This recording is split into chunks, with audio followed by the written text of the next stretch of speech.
Bueno, yo voy a terminar la sesión con esta conferencia que se llama Protección de radiológica, primeros valores de dosis de referencia en pacientes pediátricos en cateterismo cardíaco en Colombia. Lo que voy a hacer el objetivo de esta charla es muy sencillo. Voy a hacer un recuento de lo que está pasando con la protección radiológica, qué se ha hecho hasta ahora, algunas cosas de optimización de niveles de referencia y también clasificación de los procedimientos para que podamos saber cuáles son de alto riesgo, bajo riesgo, moderado riesgo y algunas cosas para que nos llevemos a casa.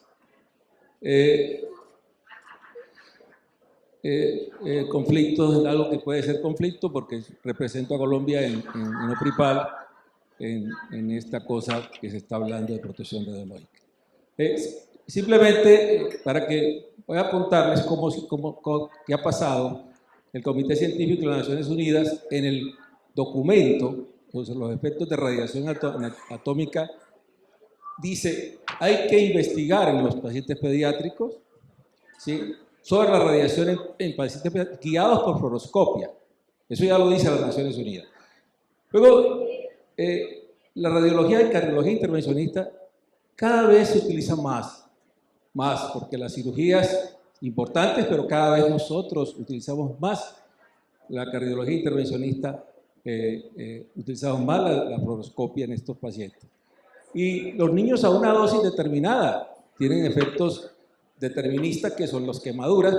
Evidentemente yo no he visto casi pacientes quemados por termodinámica y creo que tampoco se ha visto mucho, pero lo importante es que los efectos estocásticos, o sea, los riesgos de tumores radioinducidos sí son mayores. ¿Cuáles son los antecedentes?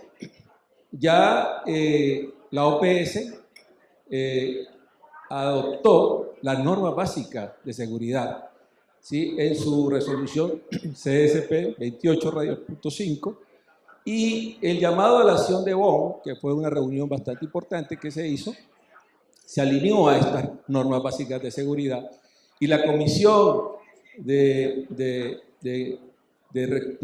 Radioprotección también se unió a estas normas básicas de seguridad. O sea que ha habido una evolución en esto, y con todo esto que les acabo de decir aparece OPRIPAL.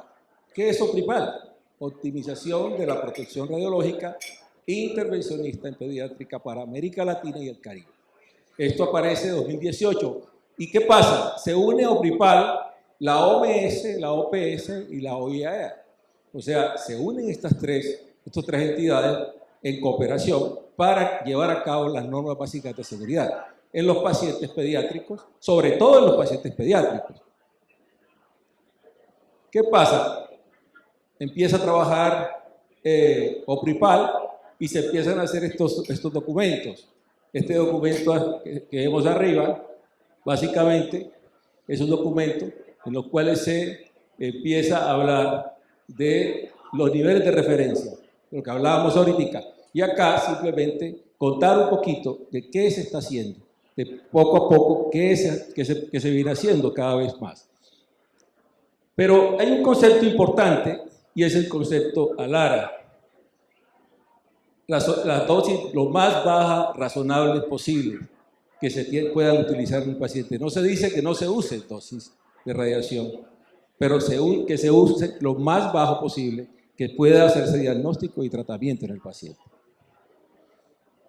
Y aquí viene un punto importante, y es esto: justificación, limitación y optimización. Y esto aquí quiero que lo tomen muy en cuenta, que es lo que se llama la optimización, que nosotros tenemos que ir a hablar de optimización y hablar de esto también, niveles de referencia. ¿Y cuáles son los niveles de referencia? Miren lo que aquí dice muy claro, es la dosis usada, o sea, las dosis que se van hacia arriba o se van hacia abajo, que son importantes. Se está irradiando mucho, irradiando menos, utilizando menos radiación para hacer diagnósticos inadecuados o tratamientos inadecuados o dosis muy altas que se está haciendo para irradiar más a los pacientes. Y este punto, reducir el tiempo o cantidad de radiación. Ahí es que tenemos que trabajar, en la justificación y en la optimización de las dosis de radiación. Este trabajo es importante, me gusta mucho, porque a veces uno, miren cómo las posiciones PA son las posiciones que menos irradian, pero cada vez que nos vamos a oblicua derecha, oblicua izquierda, nos vamos irradiando más. Peor si tenemos un biplano. Si tenemos un biplano es el doble. Entonces, a veces eso no lo sabemos. Si supiéramos eso, si tenemos un paciente con un ductus, si tenemos un biplano y podemos usar un solo plano, pues usamos un solo plano, pero no dos planos porque estamos irradiando el doble. Esto es simplemente para hablar de dos cosas. El blindaje. A veces uno va a una sala de hemodinamia y no se usa la CAFA, no se usa todo está por fuera, y no hay nada, no hay absolutamente nada, hacemos el procedimiento y nos quedamos tranquilos. El tiempo de radiación también es importante. A veces tenemos casos en los cuales podemos decir, hombre, hagamos esta parte, esta otra parte lo hacemos después. Vamos de una. El tiempo de radiación y la distancia. Cuando uno dispara, cuando uno hace el disparo, hay que separarse de la zona porque eso irradia más. La irradiación dispersa es lo más complicado. Esto es simplemente para mostrar, hay que usar el cuello, hay que usar la mampara, hay que usar la falda, todo hay que usarlo. Y esto básicamente para mostrar que aquí ya ha empezado a hablarse de los niveles de referencia. Esto lo hace el ISRP, hablando de los niveles de referencia, entrando a eso. ¿Y cómo se establecen esos niveles de referencia? Hay dos cosas que quiero decir acá. Lo importante, y eso es una de las cosas que yo traigo, estamos hemodinamistas. Si nosotros, nuestros estudios que hacemos, le ponemos diagnósticos, medimos el tiempo de fluoroscopia, medimos el nivel la dosis que estamos recibiendo y hacemos una tabla, hacemos una secuencia, guardamos esos datos. Eso es importantísimo porque eso va a dar niveles locales, después pueden ser nacionales y niveles mundiales.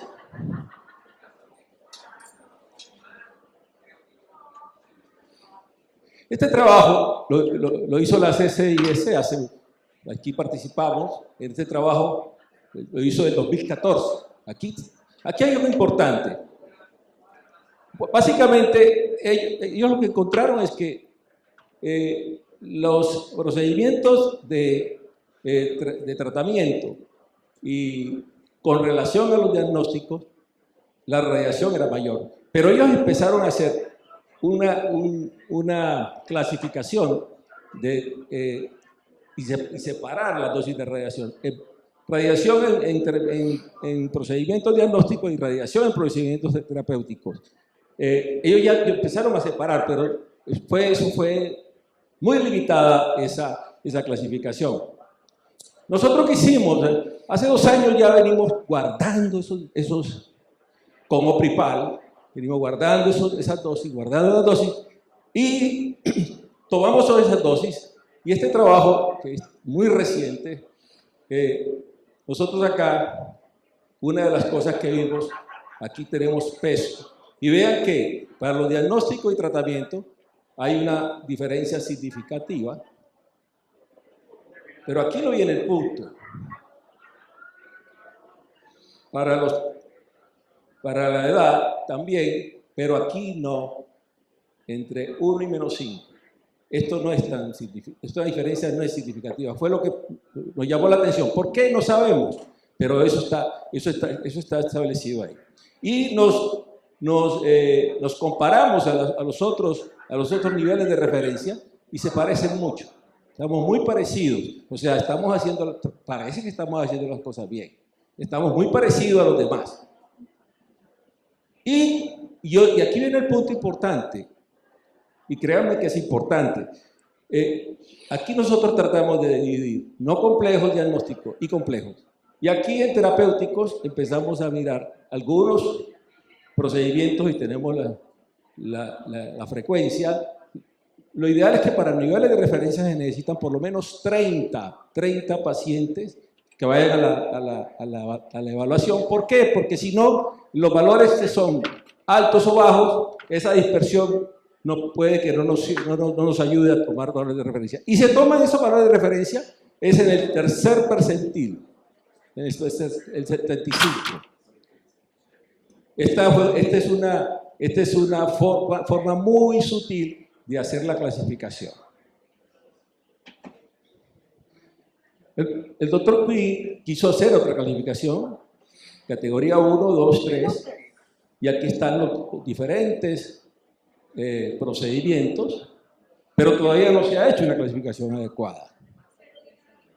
Esto básicamente para hablar de los protocolos de calidad, porque, ojo, no es lo mismo que uno tenga un angiógrafo nuevo, un angiógrafo de hace 15, 20 años. O sea, los niveles de referencia con el angiógrafo de hace 15, 20 años no pueden ser los mismos que los niveles de referencia con angiógrafos nuevos. Entonces, hay que tener mucho cuidado, porque cuando uno le dice, yo sí saqué mis niveles de referencia, ¿de dónde? ¿Cuántos años tiene su angiógrafo? Tiene 15 años. Ay, tiene 15 años, no importa, pero ese angiógrafo tiene revisión de calidad todos los años. ¿Sí o no? Eso tenemos que averiguar, porque de eso depende de lo que nos está pasando a nosotros. Y ya con todo esto, esta reunión se hizo ahora en octubre en Costa Rica, y esto se hizo para empezar a hablar, empezar a redactar el documento que va a salir en el próximo año, y básicamente, y está tanto la OPS, la OMS, la OEA, están detrás de todo esto. ¿Por qué? Porque básicamente el objetivo es la orientación para mejorar la optimización y seguridad en las intervenciones guiadas por fluoroscopia, programa de calidad de lo que hablamos ahora, de los angiógrafos, por ejemplo, y que se mantengan, esos angiógrafos se mantengan evaluados regularmente, un programa de protección radiológica que sea básicamente con buena optimización y sobre todo NDR, clasificación de procedimientos, y este fue el punto donde los hemodinamistas que estábamos ahí, trabajamos cada 4 días tratando de clasificar los diagnósticos y los procedimientos terapéuticos en bajo, medios y alto. Entonces el trabajo fue muy fuerte y tratar de que una vez se tenga esa clasificación, poder hacer los niveles de referencia. Aquí, y esta es una de las cosas que traigo y se las dejo a ustedes para que empecemos a guardar los valores, empecemos a guardar el tiempo de fluoroscopia, a guardar los datos. ¿Por qué? Porque esto depende de que podamos tener, primero, niveles locales, como ya tenemos nosotros. Entonces tenemos niveles locales de la Fundación Valle de Nilo, pero necesitamos tener más niveles locales y luego nos permite tener niveles nacionales y eso llevarlo a PRIPAL para que vayan al mundo y se pueden hacer niveles más generales. ¿Y qué mensajes quiero que se lleven a casa? Primero, que es una preocupación mundial. Realmente la preocupación es bastante alta. La intervención de organismos internacionales como la OPS, la OMS y la OEA en recomendar las dosis lo más baja posible para realizar diagnóstico y tratamiento en los niños y poder obtener los NDR locales en cada centro, luego nacionales, y así contribuir a esta preocupación mundial. O sea, básicamente eso es una invitación que les hago a ustedes como hemodinamistas, de que podamos tener en cuenta esto y que nosotros podemos cerrarse y a hacer tremendos procedimientos, colocar válvulas, pero pongámosle cuidado a lo que realmente puede cambiar, digamos, la perspectiva del que está haciendo el procedimiento. Básicamente eso quería decir. Gracias.